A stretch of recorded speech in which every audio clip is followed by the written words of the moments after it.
Assalamualaikum warahmatullahi wabarakatuh. Perkenalkan, saya Nurwan Fauzi, CGP Angkatan 7 dari Kabupaten Lampung Tengah. Oke, pada sesi ini saya akan menyampaikan koneksi antar materi terkait modul 3.1 tentang pemimpin pembelajaran dalam pengambilan keputusan. Oke, saya mulai dengan di dalam mengambil sebuah keputusan, seorang pemimpin ataupun guru harus selalu menjelaskan antara visi dan misi yang telah disusun dan disepakati bersama agar keputusan itu dapat terarah konsisten gitu. Utamanya dalam mewujudkan pendidikan yang berpihak pada murid sehingga terwujudnya merdeka belajar.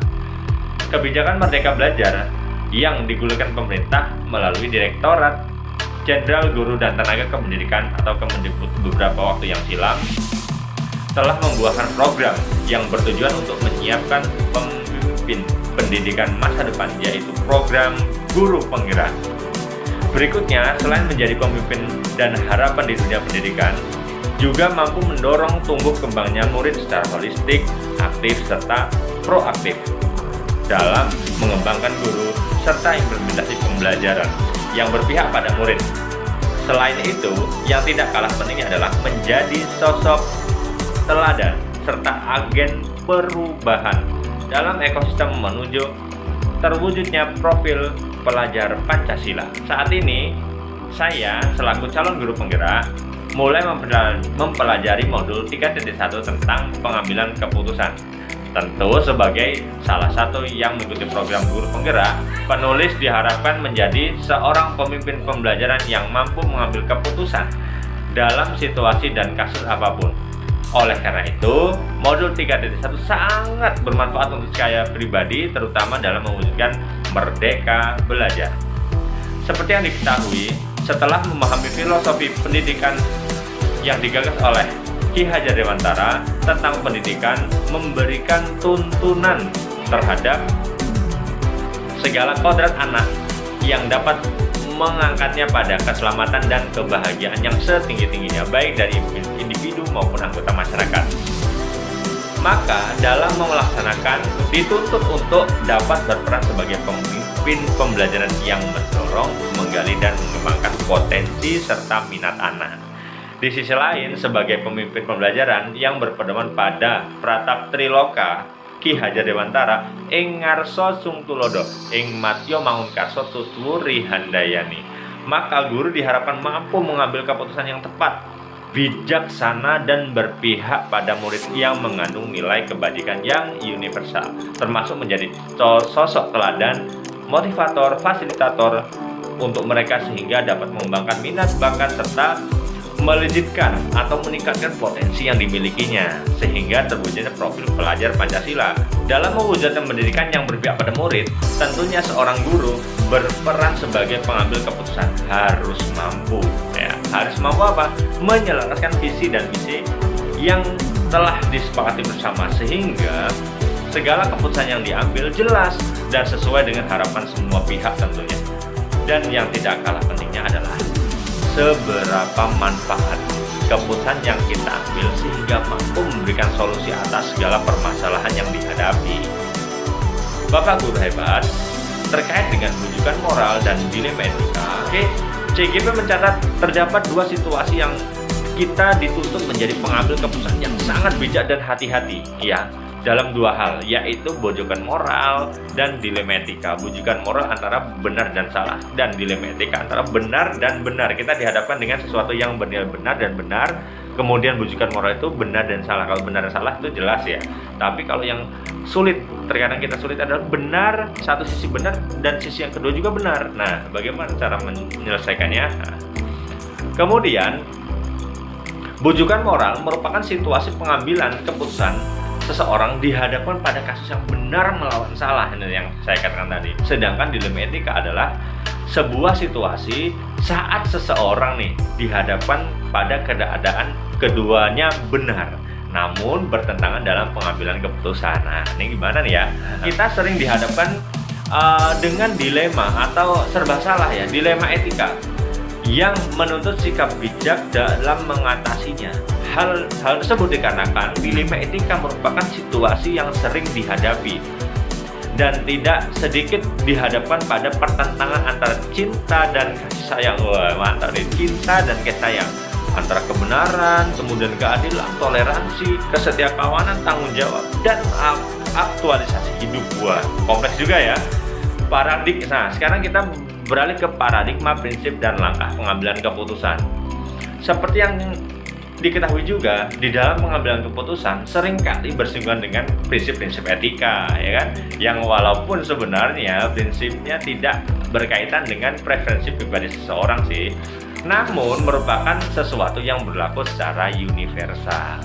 Untuk mempunyai pemahaman yang baik tentang pengambilan keputusan, sudah seharusnya kita menghargai konsep dan prinsip etika yang universal dan disepakati bersama, seperti keadilan, tanggung jawab, kejujuran, bersyukur, nilai sosial, nilai norma, lurus hati, prinsip integritas, kasih sayang, komitmen, percaya diri, kesabaran, dan masih banyak lagi.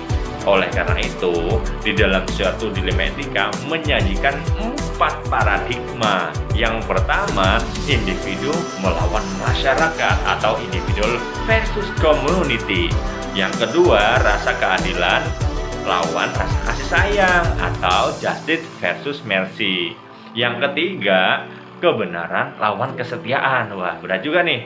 Atau truth versus loyalty. Yang terakhir, yang keempat, jangka pendek lawan jangka panjang, short term versus long term. Oke, sementara itu untuk pengambilan keputusan diperlukan prinsip-prinsip yang melandasinya. Terdapat 3 prinsip nih yang akan membantu dalam menghadapi sejumlah pilihan yang penuh dengan tantangan dalam pengambilan keputusan, yakni 1. Berpikir berbasis hasil. Nah, kita orientasinya ke hasilnya nanti, atau ends-based thinking. Yang kedua, berpikir berbasis peraturan atau rule-based thinking. Oke, yang ketiga adalah berpikir versus berpikir rasa peduli atau care-based thinking. Oke. Selanjutnya, segala keputusan yang diambil harus tepat, arif, dan bijaksana, memuat nilai-nilai kebajikan yang universal tentunya. Maka seseorang pemimpin pembelajaran membutuhkan pengujian yang selaras dengan prinsip dasar pengambilan keputusan yang etis tentunya. Nah, terdapat 9 langkah untuk menguji keputusan. Wah, mantap nih. Tapi kalau 9 langkah ini kita dapat aktualisasikan, dapat kita terapkan dengan teliti cermat, itu dapat memutuskan suatu keputusan yang sangat baik. Oke, terdapat 9 langkah untuk menguji keputusan dalam setiap dilema etika yang terkadang menggiring kita ke dalam situasi dan nilai yang bertentangan. Nah, cermati ya.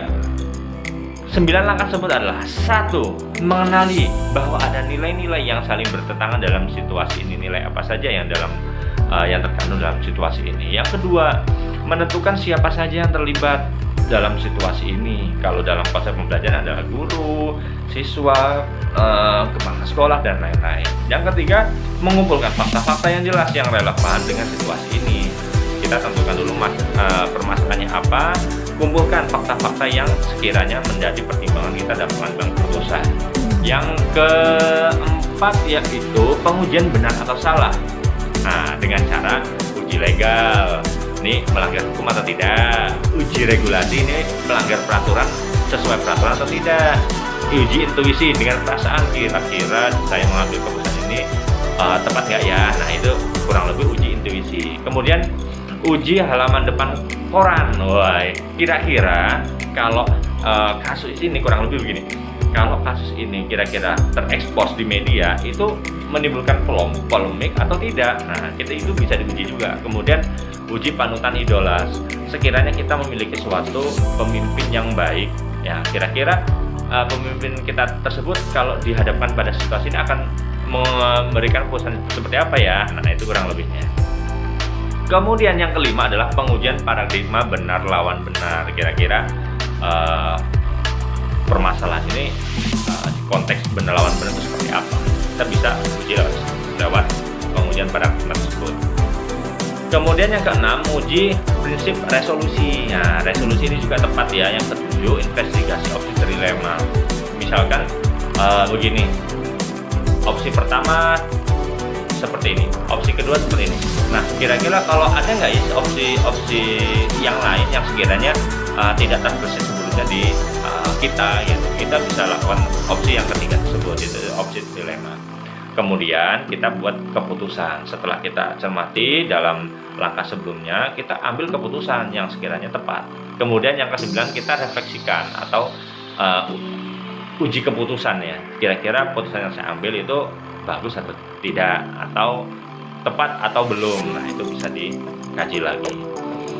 Selain langkah di atas, pemimpin pelajaran dalam pengambilan keputusan dapat menginternalisasikan teknik coaching ya. Coachingnya sebelumnya sudah kita bahas nih, sudah kita pelajari di modul 2. Ini kita terapkan yang bisa melejitkan atau menumbuhkan potensi yang dimiliki. Hal ini sangat berkaitan erat dengan pengambilan keputusan karena teknik coaching pun memiliki tujuan utama dalam mengatasi segala permasalahan yang dihadapi dengan efektif, efisien, dan bersinggungan dengan dilema etika dalam sejumlah kasus nih. Nah, sekarang disimpulkan nih, sebagai simpulan, tentunya dibutuhkan sikap yang sangat bijak dalam menggantikan peran sebagai pembuka pelajaran, sehingga guru dalam mengambil keputusan memerlukan kecermatan dan pengujian ya yang tepat atas kasus yang dihadapinya. 4 paradigma, 3 prinsip, dan 9 langkah dalam pengambilan keputusan menjadi mekanisme pengambilan keputusan yang sangat penting dilakukan oleh setiap pemimpin pembelajaran, khususnya yang diharapkan memiliki kompetensi guru penggerak sebagai pribadi yang mampu mengambil keputusan berdasarkan prinsip pemimpin pembelajaran. Selanjutnya, seorang pemimpin pembelajaran harus memiliki profil kompetensi yang mampu menyadari dan menggunakan prinsip moral dalam melakukan pengambilan keputusan, serta mampu menerapkan strategi yang tepat untuk menghindari adanya isu kode etik kepemimpinan sekolah dan konflik kepentingan. Catat nih ya. Akhirnya, pada pembelajaran di modul 3.1 ini, saya khususnya sebagai CGP Angkatan 7 mudah-mudahan dapat mengikuti dan memberikan dampak manfaat yang baik dalam sekiranya nanti dalam memutuskan suatu hal ya, dalam diri senantiasa berguna untuk semua pihak, sehingga keputusan yang saya ambil ini itu berdampak baik untuk semua pihak, nggak hanya salah satu pihak. Karena dengan menerapkan 4 paradigma tadi, mengidentifikasi 4 paradigma, 3 prinsip, dan 9 menerapkan 9 langkah pengambilan keputusan, dan senantiasa berguna untuk semua pihak ya, terutama sesuai dengan tujuan utama pendidikan nasional yang berpihak pada murid dan memuat nilai kebajikan yang universal. Saja koneksi antar materi. Mohon untuk Bapak Ibu guru hebat, silahkan komentari di kolom komentar ya, sekiranya ada kekurangan ataupun penguatan dari atas koneksi antar materi di modul 3.1 ini yang saya sampaikan ini. Terima kasih atas perhatiannya. Saya akhiri. Assalamualaikum warahmatullahi wabarakatuh. Guru penggerak, tergerak, bergerak, dan menggerakkan.